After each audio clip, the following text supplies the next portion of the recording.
가치와 가격 쪽에서는요, 경제학에서는 가치와 가격을 구별하지 않는다고 그랬죠.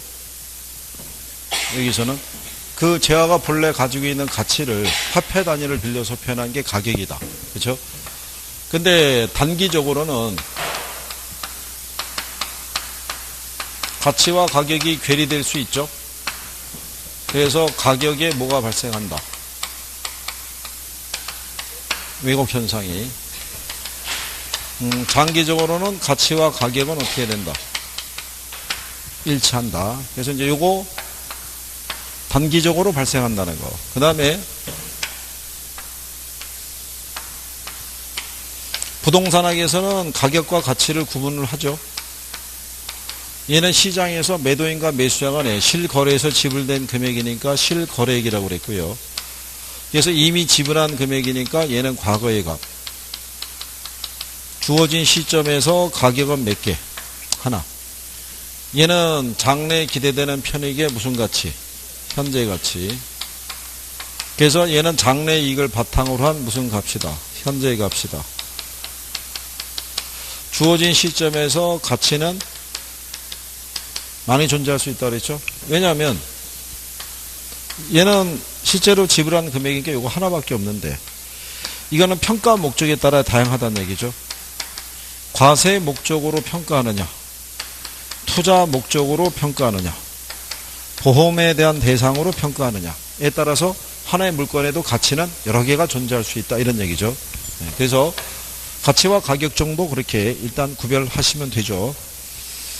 그래서 이제 가격에 대한 것을 이제 보면은 1번에 가격과 가치에 관한 내용이죠. 그래서 가치는 그 현실의 시장에서 매매 당사자 간에 실제로 지불된 값이라니까 틀렸겠죠. 그건 가격이겠죠. 예. 그 다음에 거기 보시면 3번에 부동산의 가치는 그것으로부터 장래에 발생할 권리와 이익에 대한 값이 아니라 물리적 실체로서의 현재 가치라 쓰니까 틀렸겠죠. 그 다음에 부동산의 가치는 시장 가치가 아니라 생산 가치라고 쓰니까 틀렸을 거고요. 주어진 시점에서 대상 부동산의 가치는 하나밖에 없지만 가격은 다원적이다 그러니까 틀렸을 거 아니에요. 그래서 답을 2번에 가격은 시장의 수급작용에서 거래 당사자의 개별적인 동기가 개입되어서 흥정된 값이다 라고 준 게 답이다 이렇게 본 거죠. 그러니까 요 정도만 거의 답으로 쓴 지문은 뭐 크게 신경 안 써도 되고, 요건 기본으로 구별해야 돼요. 이걸 바꿔주는 거죠. 네, 그런 정도. 그래서 그렇게 정리하시면 되겠고요. 그 다음에 이제 옆 페이지에 가시게 되면 3번에 보면 가격이론에서 가치와 가격에 관한 설명 중에 틀린 거 그랬을 때 1번에 보면 가치는 주관적 추상적인 개념이고 가격은 가치가 시장을 통해서 화폐 단위로 표현된 객관적이고 구체적인 개념이고요. 수요와 공급의 변동에 따라 장기적으로 가치와 가격은 일치하고 단기적으로 가격은 가치로부터 괴리되는 현상이 나타나겠죠. 3번에 보면 부동산 같은 내구재는 가치를 어떤 재화가 다른 재화를 교환의 대상으로 지배하는 힘이라고 정의하는 것이 합리적이다. 그러니까 틀렸겠죠. 가치를 어떤 재화가 다른 재화를 교환의 대상으로 지배하는 힘이라고 얘기한 것은 아담 스미스가 정의한 거죠. 이거는 일반 비내구재의 가치 개념에 적합하다고 그랬고, 어빈 피셔라는 학자는 내구재의 가치 개념에 적합하다고 그래서 장래에 기대되는 편익의 현재 가치다 이렇게 설명했던 거죠. 그래서 3번이 잘못되어 있고요. 그래서 그런 내용 정도 여러분들이 구별하시면 되겠고요. 그 다음에 부동산 가격의 특징 아시나요?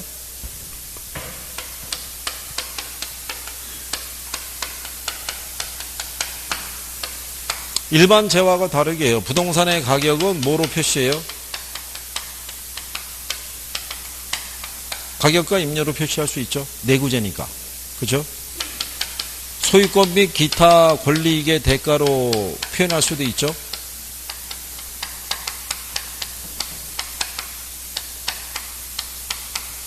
그래서 여기서 그때 설명해 드린 게 하나의 물건에도 두 개 이상의 권리이익이 존재할 수 있다 없다? 있다. 이렇게 해줬잖아요. 얘 전세 주면은 전세권 설정이 되겠죠.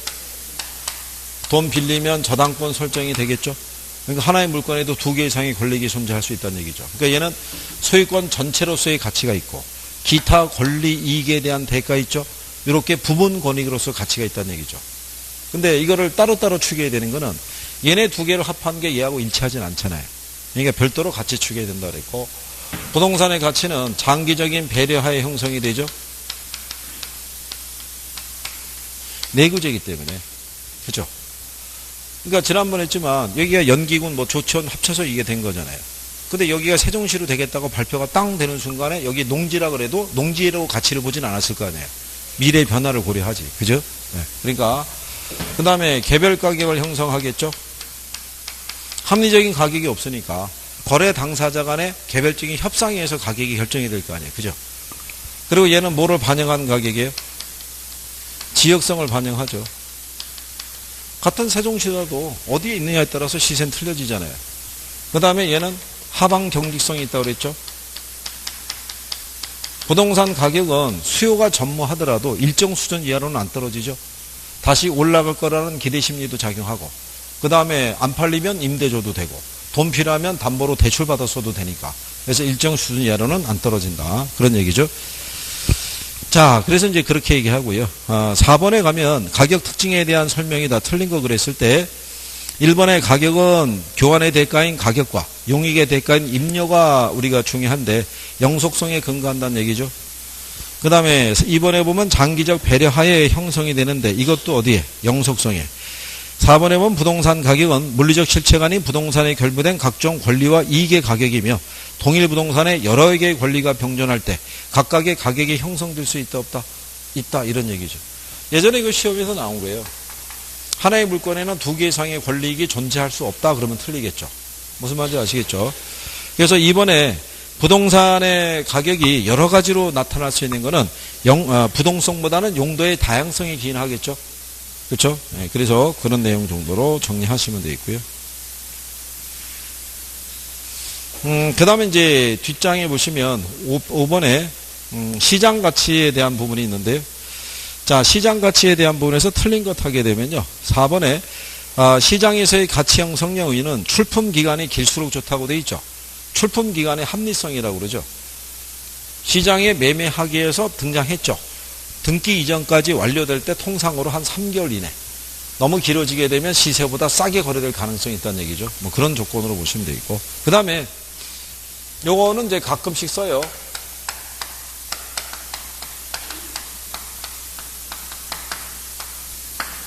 가치 발생 요인 있죠? 그렇죠? 뭐 몇 가지 있었어요? 모르면 몇 가지? 4가지. 그렇죠.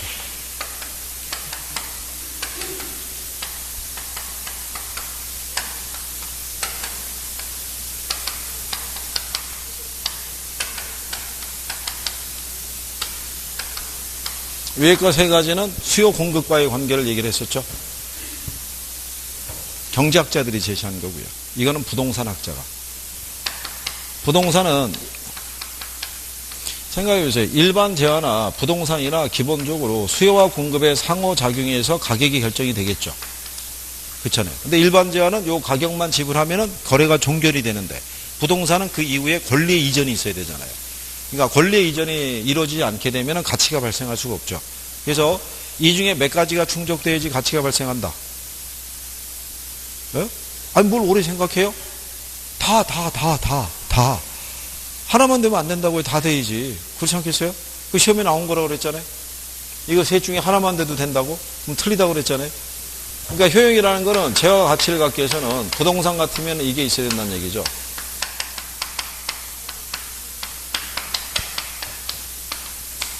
이게 이제 가치가 발생하는 거고. 상대적 실성이라는 것은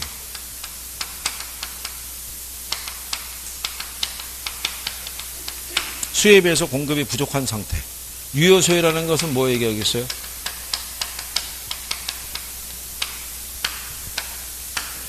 욕구만 있어서는 안 되죠? 뭐가 있어야 돼요? 그러면 이것도 시험에 나온 거죠? 얘를 반드시 필요로 하는 것은 아니다. 그럼 틀리는 거겠죠? 반드시 뭐가 있어야 돼요? 구매력이라는 게 있어야 되는 거죠. 그래서 이 4개가 상호 결합이 됐을 때 하나의 가치가 발생하는 거예요. 그죠? 그래서 거기 보면은 6번에 부동산 가치 발생 요인 및 형성 요인이라고 되어 있죠. 그래서 부동산의 가치는 수요와 공급에 영향을 주는 효용, 상대시효성, 유효수의 3가지 발생 요소의 상호작용으로 가격이 발생한다고 얘기를 하죠.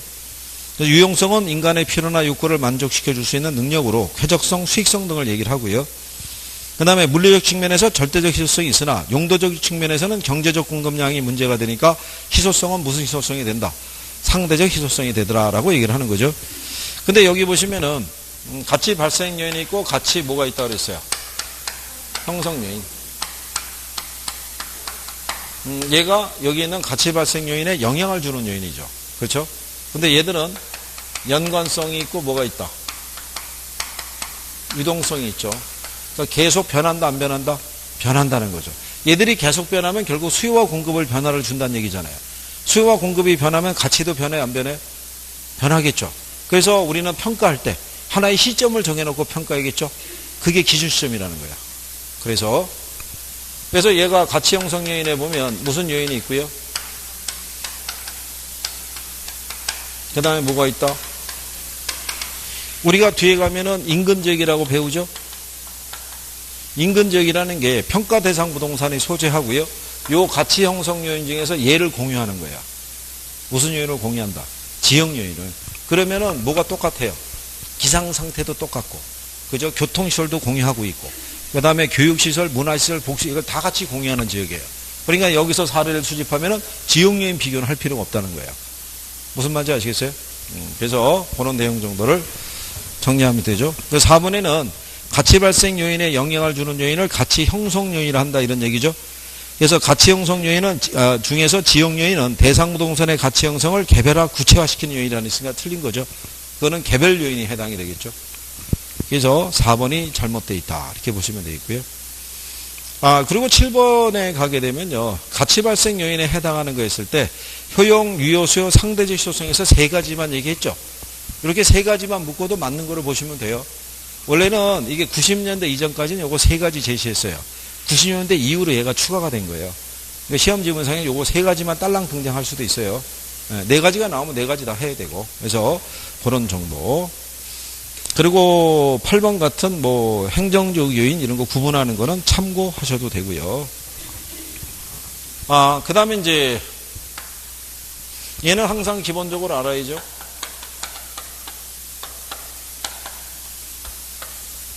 가격제 원칙 기억하시나요?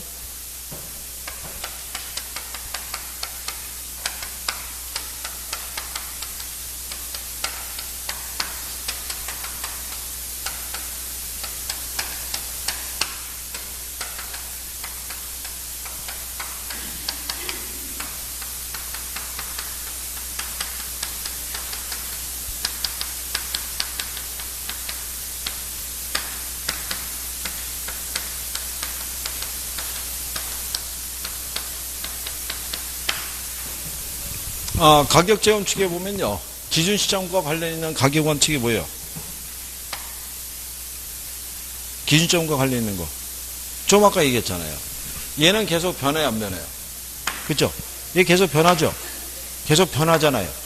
계속 변하기 때문에 여기 있는 수요와 공급이 계속 변하죠. 그러면 가치도 계속 변하겠죠. 그래서 하나의 시점을 정해놓고 가치를 판단해야 될 거 아니에요. 왜 그러냐면 얘네가 계속 변하니까. 그렇죠? 무슨 원칙? 그게 변동의 원칙. 무슨 말인지 아시겠죠? 기능적 감가랑 관련 있는 거 균형의 원칙. 밸런스가 안 맞으면 감가가 발생할 거 아니에요. 그죠? 네? 여기 있는 경제적 감가랑 관련 있는 거 3방식 기초가 되는 거 우리가 3대라고 그랬잖아요. 3대. 그죠? 추가 투자 적법 판정인 거 기여. 토지자녀법의 근거가 되는 건 수익 배분의 원칙. 요 중에서 가장 기준이 되는 게 얘. 일단 2가지가 가장 기준이에요. 얘는 내부적 측면. 얘는 무슨 측면? 외부적 측면. 그렇죠? 요것도 언급하죠? 바코스도 주니까. 그런 거, 기본적인 거 정리할 수 있으시면 되죠?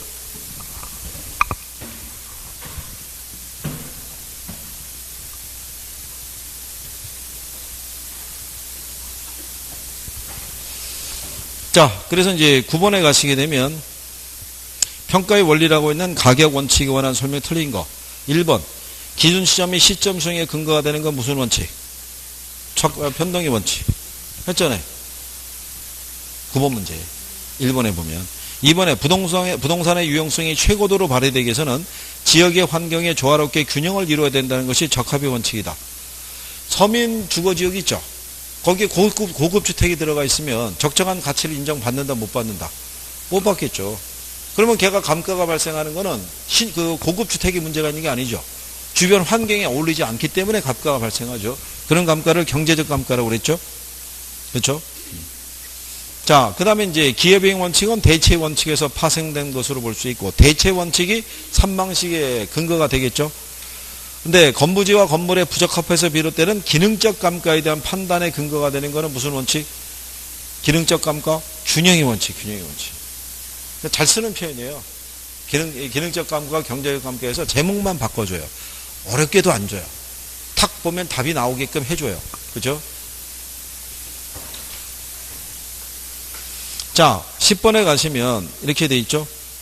균형의 원칙은 부동산이 주변 토지용과 어울릴 수 있을 때 높은 가치를 창출하게 된다는 것은 균형이 아니라 적합의 원칙.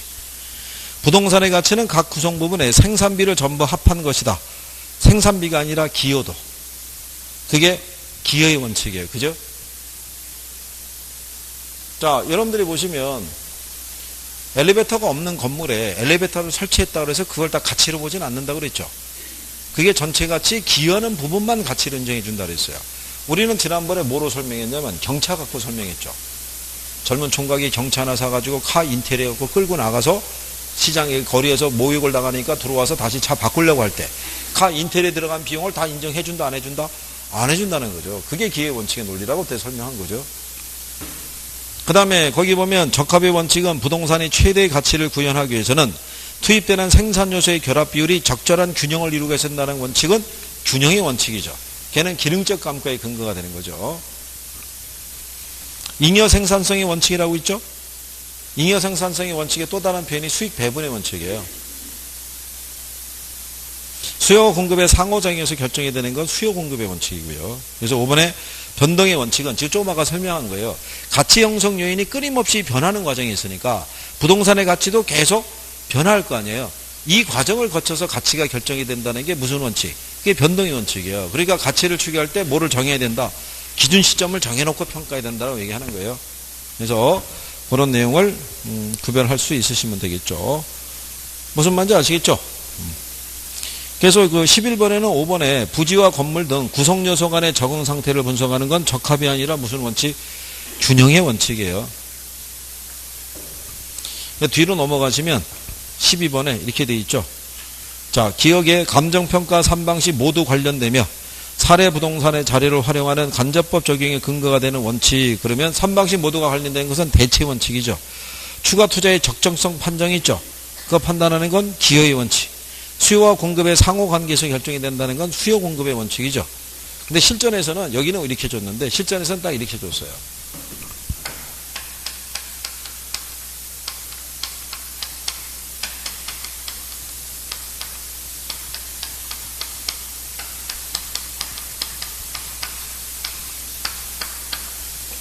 무슨 원칙이냐? 기여, 니은, 기준이 이렇게 줬어요. 그러면 이거 아는 사람은 맞췄을 거 아니에요. 무슨 원칙? 이거 변동 지금함. 그렇잖아요. 그냥 쭉 읽으면서 답이 나오게끔 숙달이 된 사람들은. 그러니까 실전은 그렇게 여러분들이 읽어서 막 힘들고 이렇게 하진 않아요. 그러니까 기본적인 요건만이라도 충분히 정리하시면 돼요. 무슨 말인지 아시겠나요? 그런 정도 하시면 충분하죠. 14번에 가면요. 부동산의 초과 설비와 과소 설비를 판정하는 데 적합하는 것도 있죠. 뭐겠어요?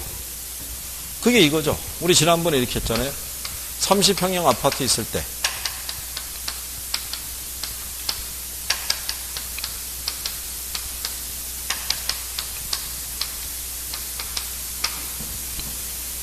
어느 상태가 밸런스가 맞겠어요?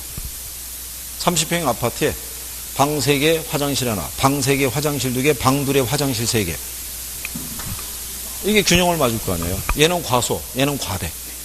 그때 이렇게 한 거 기억하시나요? 네, 이거를 이 밸런스를 살펴보는 게 균형의 원칙인 거예요. 무슨 말인지 아시겠죠? 그래서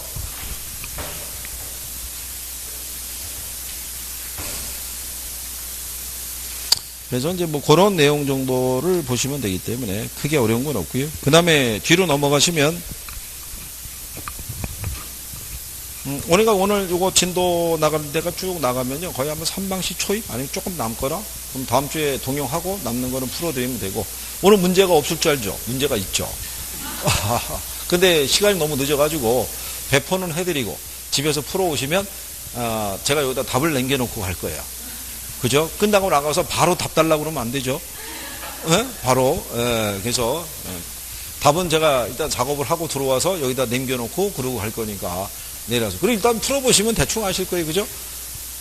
그렇겠죠. 그래서 생각하시고. 그러니까 자꾸 본인들이 풀어보고 답에 자꾸 의존하지 말고 한번 확인 한번 해보는 게 중요하죠. 그리고 이제 9월이 돼서 동영을 푸시고 수업에 설명을 하겠죠. 예, 끝나고 남아서 이제 공부하시게 되면 제가 나가서 뭐 1시간 정도 작업하다가 잠깐 들어와서 궁금한 거 있으면은 그때 질문을 받아줄 거예요. 그때 있으면 그때 물어보시면 될 것 같고. 뭔지 아시겠죠? 아니, 바쁘셔가지고 가야 되는데 궁금한 게 물어볼 게 있잖아요. 그럼 옆 사람에게 이걸 대신 물어봐줘. 이렇게 해서 물어보면 될 거예요. 어떻게 하는 거는 자꾸 돌아가는 게 유리해요. 무슨 말인지 아시겠어요? 나중에 이거 참 큰일 났다는 얘기죠. 9월에 들어와서 뚜껑을 열어봐야겠으나 여기서 수업 듣는 분들의 인원이 제가 볼 때 소수 정예인 것 같은데 거기서 누군데가 누구 안 되면 더 이상해지잖아요. 그 인원에서. 또 뭐 빼고 자시고 할 것도 없잖아요. 그러니까 열심히들 해주시고. 자, 그 다음에 얘들도 기억은 하셔야 되죠.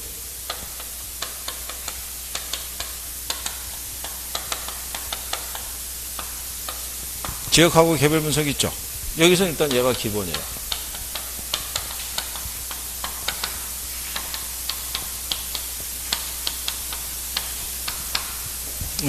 이건 기본적으로 알아야 되죠.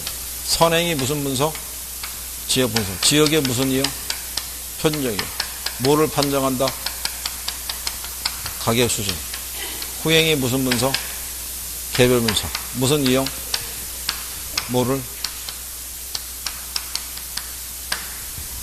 수업 시간에 얘기했죠. 작년에 이거 바꿨다고. 그죠? 그러니 이거 알고 있던 사람은 얼마나 기분이 좋았겠어요. 간평을 어렵게 생각했는데, 이게 간단하게 나오네? 거기다 찍은 거죠. 그렇잖아요. 그리고 인근 지역이 있고, 유사 지역이 있고, 뭐가 있어요? 동일 수급권. 아까 있지만, 인근 지역은 누가 소재하고 있어요? 대상부동산이 아까 얘기했지만 가치 형성 요인 중에서 뭐를 공유하고 있다? 지역 요인을 공유하죠. 그러니까는 인근 지역에서 사례 수집하면 지역 요인 비교한다 안 한다? 안 한다. 유사 지역은 인접 여부는 중요하다 중요하지 않다? 않다 얘기했어요. 동일 수급권 얘기하면 주거지는 뭐를 기준으로? 통근거리. 이건 축소될 수 있다 없다?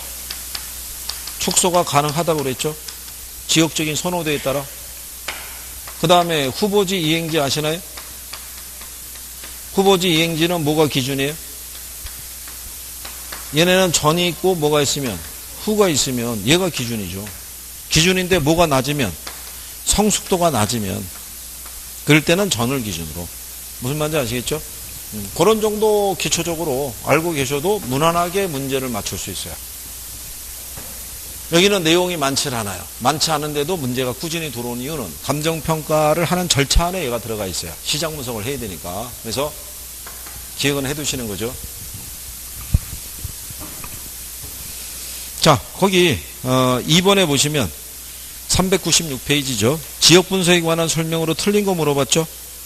거기 보면 1번에 지역 분석의 대상으로서 유사 지역은 인근 지역과 지역 특성이 유사하며 지리적으로 인접한 지역을 말한다는 게 틀렸죠. 지리적으로 인접한 건 중요한 게 아닌 거예요. 동일 수거 내에 소재하고 있으면 돼요. 그죠? 무슨 말인지 아시겠나요? 그래서 그런 내용이죠. 그래서 여러분들이 4번에 보면 인근 지역 내에 소재하는 거래 가격을 사례 자료로 채택할 때는 지역 요인의 비교 작업은 필요 없죠. 근데 지역 분석은 해줘야 돼요. 가격 수준을 판정해야 되니까. 지역 요인 비교는 할 필요가 없다는 거죠. 그 요인을 뭐 하고 있으니까? 공유하고 있으니까. 무슨 말인지 아시겠죠? 그 옆에 3번에 가면 지역 분석의 대상 지역은 인근 지역은 대상 부동산이 속해 있는 지역이죠. 5번에 보면 일반적으로 주거지의 동일 수권은 도심으로 통근이 가능한 범위의 지역의 범위와 일치하죠. 지역적 선호도에 따라 그 범위가 좁아질 수도 있어요, 없어요? 좁아질 수도 있다는 얘기죠. 이번에 유사지역은 인근지역과 지역 특성이 유사한 지역이고 사례를 동의수권 내 유사지역에서 구할 때는 지역 요인의 비교 과정은 필요하지 않다는 게 틀렸겠죠. 어디서 구할 때 필요하지 않아요? 인근지역에서 구했을 때. 그렇겠죠? 이게 이런 간단한 걸 갖고 바꿔주는 거예요. 그러니까 이게 기본적인 포인트만 알면 답이 맞추게끔 줘요. 그래서 그런 내용이죠. 뒷장에 넘어가시면 자 4번의 인근지역의 지역 분석의 대상인 인근지역 및 유사지역에 대한 설명 중에서 틀린 거. 그래서 1번에 보면 인근지역이란 대상부동산에 속해 있는 지역이고요. 대상부동산의 가치 형성에 직접 영향을 미치는 지역이겠죠. 이거 간접으로 영향을 미치면 틀리겠죠. 근데 그렇게도 출제했어요. 틀린 거 골라라 그렇게 해놓고. 그죠? 그럴 때 거기 보시면 4번에 유사지역은 대상부동산과 대체관계가 성립하고 가치 형성에 있어서 상호 영향을 미치는 경쟁관계에 있는 부동산이 존재하는 권역을 말한다라고 이렇게 돼 있죠. 그러면 거기서 보시면 요거는 대체관계가 형성이 되고 그 가치 형성에서 상호 영향을 미치는 경쟁관계에 있는 부동산이 존재하는 모든 권역이 있죠. 조금 더 크게 표시를 해줘야 되죠. 예, 그거는 이제 동의수권에 대한 걸 얘기를 하죠. 4번은 틀린 지문으로 쓰기에는 조금 미약한 거예요. 조금 더 강하게 써줬어야지 확실하게 구별이 된다라고 보시면 되겠고. 그냥 그 내용이죠. 그 다음에 옆에 6번에 가면 용도별 동의수권의 파악 이렇게 돼 있을 때 주거지의 동의수권은 도심에서 통근이 가능한 지역의 범위하고 일치하고요. 3번에 보면 후보지 이행지의 동의수권은 전환 이행 이후의 토지의 종별에 따라 결정이 되나 예외적으로 성숙도가 높을 때는 전과 같아진다는 게 틀렸겠죠. 성숙도가 낮을 때. 그렇죠? 가만히 보시면 이런 것 있죠. 지역요인 비교, 여기는 안 해도 된다. 인접 여부, 그 다음에 이거 축소가 된다, 안 된다. 전과 후, 요거 있죠. 요건 답으로 다 유도하잖아요. 무슨 말인지 아시겠어요? 그러니까 나중에 문제에 딱 들어가게 되면 이런 걸 먼저 살피면 돼요. 대충 거기서 이제 오답을 주는 거예요. 그러면 저희도 문제를 내보잖아요. 그래 문제 안에서 문제를 오답을 유도할 만한 내용이 있어야 되잖아요. 아무거나 바꿀 수는 없잖아요. 그러니까는 바꿀 수 있는 범주가 한정이 돼 있는 거예요. 이 안에서 돌아간다고 보시면 돼요. 그러니까 익숙해지면 답이 그래서 보인다고 얘기하는 거예요. 자꾸 풀어보시면. 자, 그래서 이제 뒤에 가시면 7번에 이렇게 돼 있죠. 1번에 부동산의 감정평가를 구할 때는 먼저 무슨 분석을 통해서 지역 분석을 통해서 뭐를 판정한다. 가격 수준. 그 다음에 그 가격 수준에 있는 개개부동산의 가격을 파악해야겠죠. 그렇죠? 그 다음에 이제 거기 보시면 그 3번에 지역 분석의 대상인 인근 지역은 그 경계가 물리적으로 명백한 경우는 없다는 게 틀린 거죠. 물리적으로 명백할 수도 있어요, 없어요? 명백할 수도 있죠. 다리 하나를 사이에 두고. 그렇잖아요? 여기 대전하고 세종의 경계가 어떻게 되는 거예요? 다리 넘어가면은 뭐 대전이고 다리 이쪽이면 뭐 세종인가요? 아니면 철길에 따라 구분할 수도 있어요, 없어요? 철길에 따라 구분할 수도 있어요. 그러니까 경계가 물리적으로 뚜렷하게 나타날 수도 있고요. 물리적으로 만약에 뚜렷하게 나타나지 않으면 표준적 이용을 기초로 파악하면 돼요. 무슨 말인지 아시겠죠? 그런 정도 정리하시면 되겠고. 자, 그 다음에 이제 8번에 보게 되면 지역 분석과 개별 분석에 대한 부분 이렇게 돼 있죠. 5번에 가면 지역 분석이 선행 분석이라면 개별 분석은 무슨 분석이다? 후행 분석이다. 이런 얘기죠.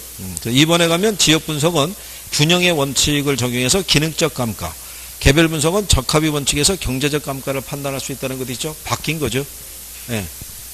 지역 분석이 그 지역의 전체적인 부분이니까, 그러니까 걔네가 적합의 원칙, 그죠? 경제적 감가. 그래서 개별 분석은 부동산 자체를 놓고 판단하니까 기능적 감가, 네. 그 다음에 거기다 균형의 원칙을 적용한다라고 보시면 되죠. 그 다음에는 이제 뒷장으로 넘어가시면요. 인근 지역의 생애 주기 이런 거 나오는데 얘들은 시험상에서 이제는 그냥 지문 정도로 쓴다. 뭐 이렇게 보시면 인근 지역의 생애 주기면 사이클이 이렇게 되죠. 전체가 몇 년? 100년이죠. 이렇게 돼 있을 때 여기가 무슨 기? 성장기, 성숙기, 천익기. 일단 얘네가 주요한 그 단계라고 보시면 되죠. 이쪽은 인식하지 않을 수도 있으니까. 그래서 성장기라는 것은요, 지역이 개발되면서 뭐가 늘어나는 단계예요? 수요가. 그러니까 지가의 상승이 이렇게 높아지죠. 그러니까 성숙기 성장기가 통상 10에서 한 15년 정도? 이 정도 걸려요. 세종시가 지금 들어선 지가 몇 년 됐죠? 한 6년이요? 착공한 지 10년. 예, 이렇게 도시 형태를 갖추고 입주가 시작이 된 게 6년. 예, 그러니까 한 이 정도 있어야 돼요. 그러니까 아직은 여기 없는 시설과 기능이 있죠. 예, 그게 이제 조금 더 있어야지 조금 어느 정도 갖춰져요. 그래서 넘어가서 한 20에서 한 25년 정도 되면요. 여기 이제 공지가 거의 없어요.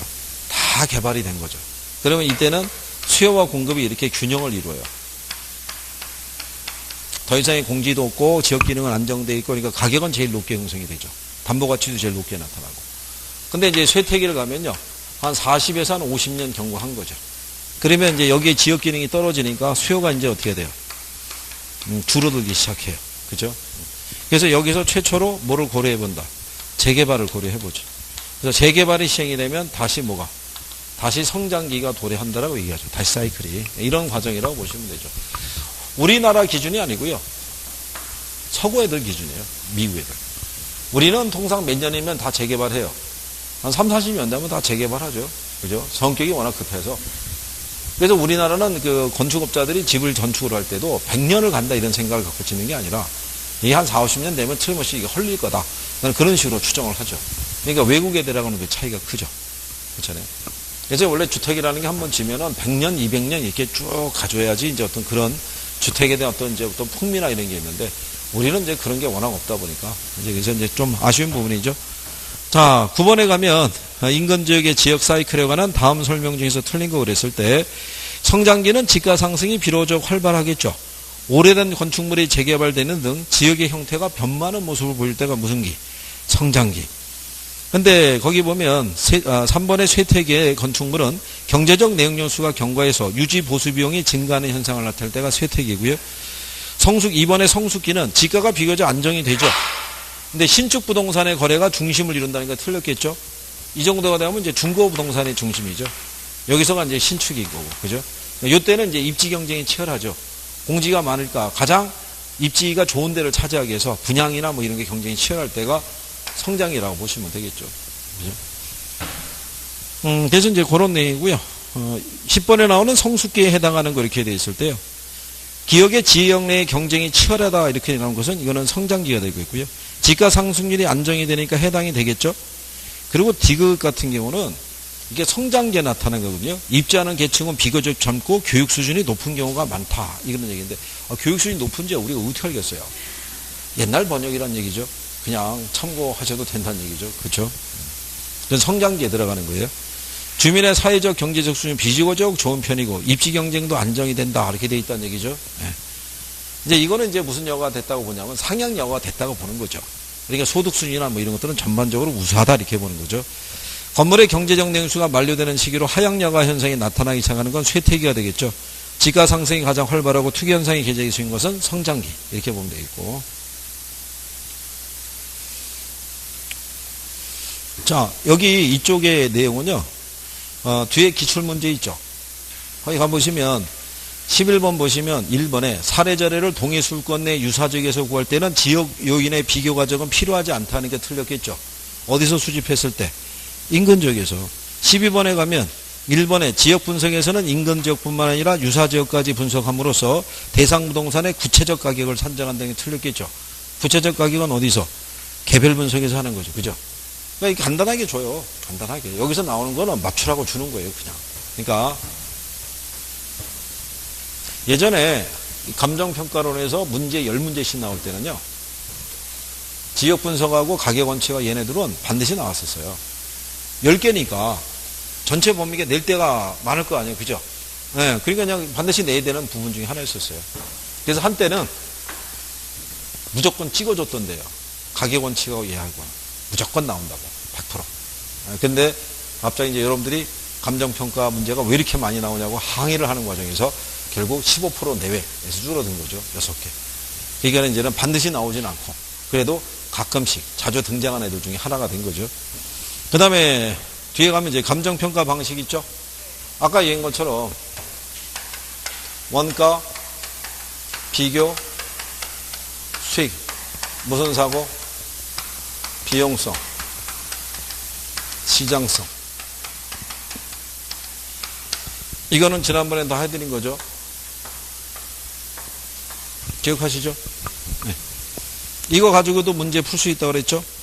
그죠? 시험에도 나온 적이 있고. 그리고, 여러분들이 보시게 되면, 아까 제가 뭐라고 그랬냐면, 가격 구하는 방법이 있고, 뭐가 있어요?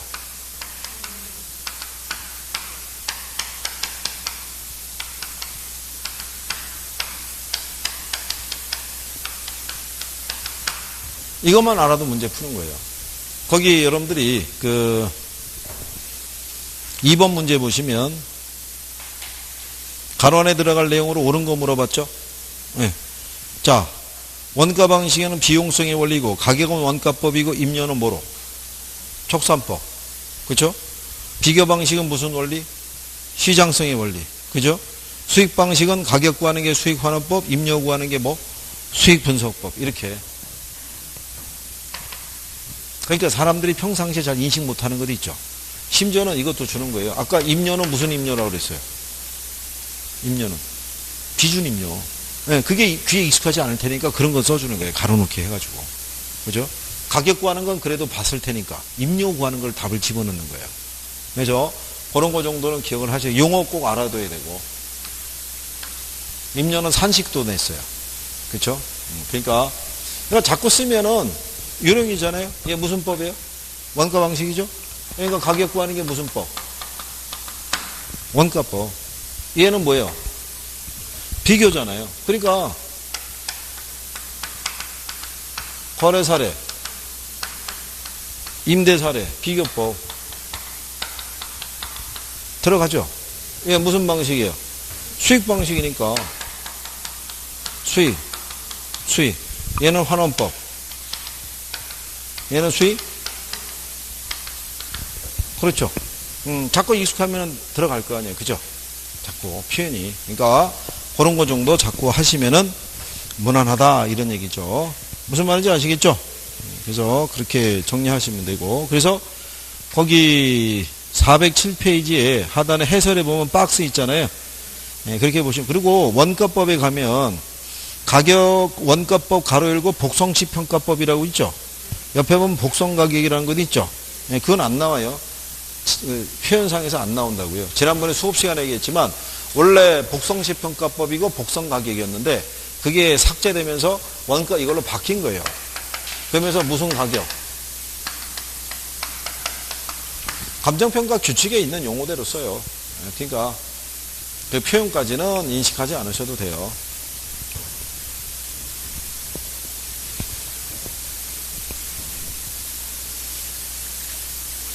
그 다음에 이제 원가법에 대한 부분이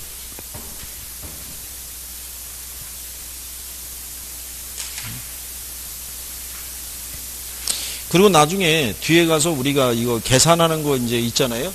계산하는 거 있어도 시험상에서 안 나온 애들은 안 나와요. 그거. 그리고 이제 원가법에 의해 가지고 우리가 감가상각에 구하죠. 구할 때도 복잡하게 안 나와요. 그냥 간단하게 나오지. 제가 왜 일주일에 문제집 4권 푼다고 그랬죠?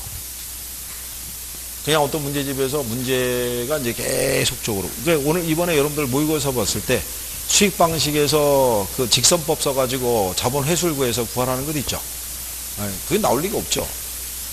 일단 환원율만 쓰라고 해도 힘든 판에. 그쵸? 그거 우리가 그때 수업 시간에 설명을 해드린 거예요. 거기까지는.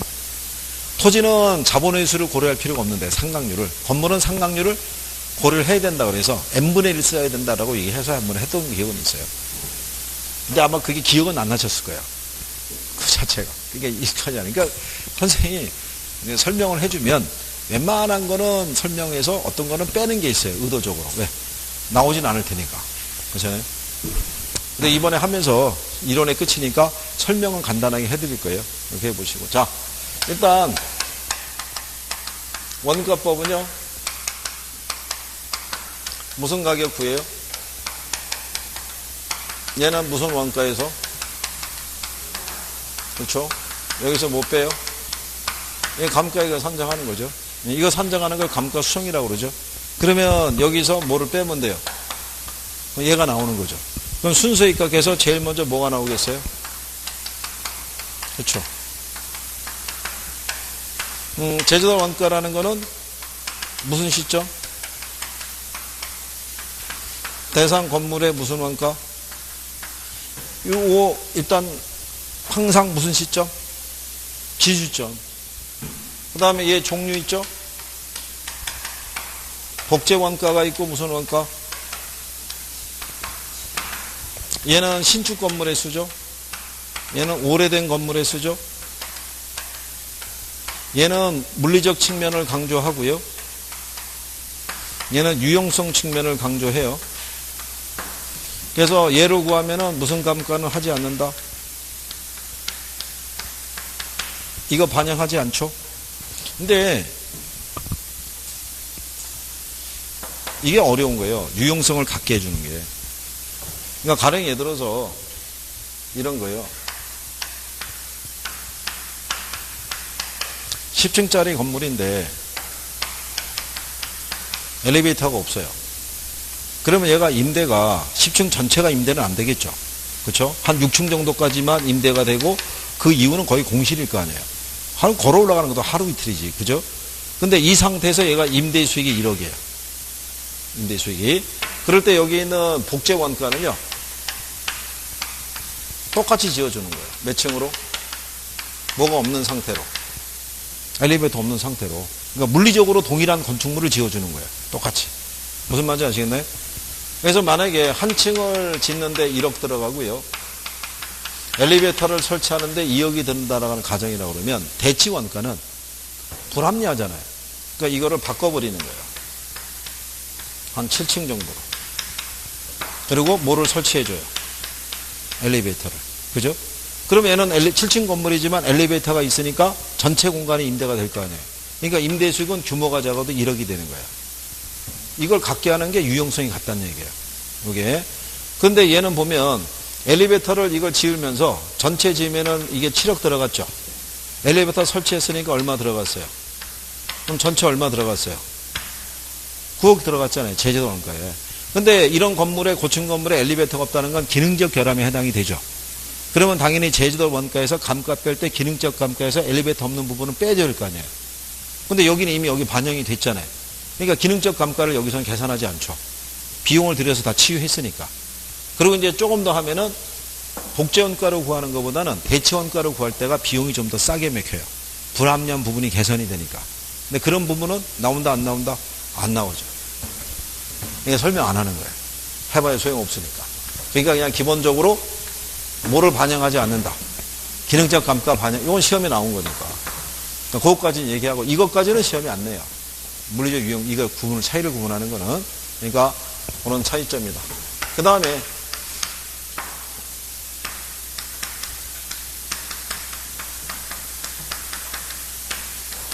얘는 자가 건설이든 도급 건설이든 간에 무슨 건설 기준이에요? 도급 기준한다고 그랬죠. 도급을 기준하니까 개발업자 이윤을 반영해야 안 해요? 네, 개발업자 이윤을 반영을 하죠. 무슨 말인지 아시겠죠? 그 다음에 구하는 방법이 있죠? 방법 몇 가지? 방법? 모르면 몇 가지? 총구, 담, 비에서 4가지. 이게 다예요. 이게 제주도 원가에 관련된 거라. 근데 여기서 만약에 뭐 바꿔줄 수 있는 건 뭐가 있겠어요? 이거 반영한다 안 한다 뭐 이런 거 기준점 이런 것도 있죠. 이런 거 바꿔주는 거. 자가 도급인데 뭐를 주는 거로 자가 한다면 틀릴 거 아니에요. 그죠? 그런 거. 개발입자 이윤 반영한다 안 한다? 한다 뭐 이런 거. 그런 거에서 이제 우리가 찾아가시면 무난하게 풀 수 있다 없다. 풀 수 있다 이런 얘기가 되겠죠. 무슨 말인지 아시겠죠? 네, 그러니까 그 4번 문제 보시면 이렇게 나와 있잖아요. 제조도 원가는 기준 시점 들어가니까 맞겠죠? 네, 2번에 가면 제조도 원가는 물리적 측면에 착안한 복조 원가가 있고 효용 측면에 착안한 대치 원가가 있겠죠? 그 효용이 유용성이니까. 그 다음에 3번에 보면 대치 원가의 경우는 감가 수용 시 기능적 감가를 고려해야 하나? 그러니까 틀렸을 거 아니에요. 그죠? 대치 원가를 구하면 기능적 감가를 고려한다 안 한다? 안 한다 이런 얘기가 되겠죠. 그죠? 자, 거기 5번에 가면요. 원가법에서 제주도 원가에 대한 설명 중 틀린 거 물어봤죠? 예, 거기 보면 1번에 오래된 주택 같은 중고부동산은 무슨 원가를 구하는 게? 대체원가. 신축은 뭐로? 재생산 원가로 구하는 거. 재생산 원가가 복제 원가라는 거죠. 근데 거기 보면 4번에 자가건설의 경우 도급건설할 때 도급건설한 경우에 준해서 처리한다는 거는 제주도 원가 산정 시에 뭐를 반영하라는 얘기예요. 부대 비용이 아니라 이거 개발업자 이윤. 그래야지만 이 갭을 좁힐 수 있다 그랬잖아요. 네? 무슨 말인지 아시겠나요? 그죠? 그런 내용이죠. 그러니까 그 다음에 뒤로 넘어가시게 되면 다음 자료를 활용해서 산정한 A 건물의 평방미터당 제주도 원가 나와 있죠? 이거 우리가 수업 이거 해봤던 거죠? 근데 기출은 간결하게 주잖아요. 숫자를. 근데 여기도 보면 예, 그렇다고 봐야죠. 연변적이 얼마? 1250이고요. 공사비 들어가 있죠? 직접 공사비, 간접 공사비. 그죠? 예. 그러면 거기다 개발업자 이윤이 있으면 개발업자 이윤도 포함해야 하네요. 포함해야 되겠죠? 그러면 전체 공사비 총계가 얼마? 3억이겠죠? 30만원 그러면 또 안 되겠죠? 그렇잖아요? 아니, 공사비가 30만원이면, 이게 어떻게 평방미터당 제주도 원가가 31만원이 나올 수가 있어요. 그죠? 3억이겠죠? 근데 거기 보면, 자, 10년 전에 건축기수가 100이죠? 지금은 얼마? 130. 그러니까 물가가 한 30% 뛰었다는 얘기죠. 그러면 1.3이잖아요. 3억 곱하기 1.3 하면은 얼마 나오겠어요? 그럼 3억 9천 나오겠죠? 3억 9천을 얼마로 나누란 얘기예요? 1250으로. 그러면은 1번에 31만 2천원 나오겠죠? 답이 그래서 몇 번? 1번. 이렇게.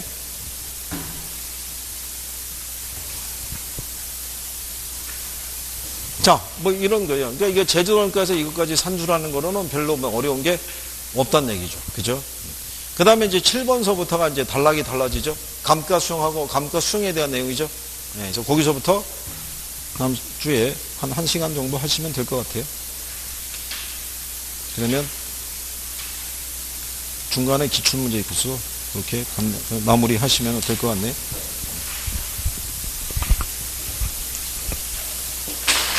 이게 어쩔 수 없이 여기까지만 하는 건요. 저녁밤들이 있어갖고 인원은 많지 않으셔도 여기서 우리가 만약에 점심 먹고 더 하셔서 끝내버리게 되면 그분들은 이따 11시 넘어서 끝나야 돼요. 12시 되서. 그러면 잘못하면은 1박 2일 만에 집으로 들어가시면 또 근처에 반상이 열릴 거 아니겠어요. 그러니까 그렇게 생각하시고 여기 끝나고 여기 나가시면 제가 문제를 배포를 해드릴 테니까 문제 받으셔갖고 연습용으로 한번 풀어보시면 되는 거예요. 거기까지가 가는 게 우리가 20문제가 이제 끝으로 20문제 드리는 거예요. 요게 이제 전범위 누적해가지고 끝까지 가는 거예요. 간편까지. 그렇죠? 그러니까 벌써 우리 한 달 동안에 제가 별도로 80문제를 드린 거예요. 그걸 그래서 한번 이렇게 쭉 하시고. 그죠? 나중에 다음 주에 와서